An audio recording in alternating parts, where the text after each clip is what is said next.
वैजापूर तालुक्यातील शिवसेना उद्धव बाळासाहेब ठाकरे पक्षाला गळती लागली असून स्वर्गीय माजी आमदार आर.एम. वाणी यांचे चिरंजीव उभाटाचे तालुका प्रमुख सचिन वाणी, बाजार समितीचे संचालक देवीदास वाणी, शहर प्रमुख प्रकाश चव्हाण, विभाग प्रमुख नंदकिशोर जाधव, युवासेना उपजिल्हा प्रमुख अनिल नावले, युवासेना शहर प्रमुख ऋषिकेश सिंह राजपूत, विभाग प्रमुख रवींद्र मंडळ, शिवाजी जाधव, शेख अमजद व संदीप त्रिभुवन यांनी मुंबईतील भाजपा प्रदेश कार्यालयात प्रदेशाध्यक्ष रवींद्र चव्हाण यांच्या हस्ते मंगळवारी भाजपामध्ये प्रवेश केला।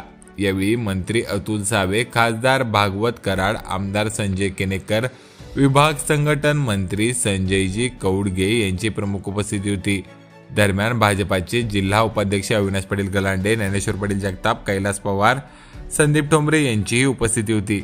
ऐन नगरपालिकेच्या निवडणुकीच्या पार्श्वभूमीवर वाणी कुटुंबीय काय भूमिका घेणार, त्यांचा कल शिंदेगडाकडे असेल की भाजपकडे, याकडे सर्वांचे लक्ष लागून होते।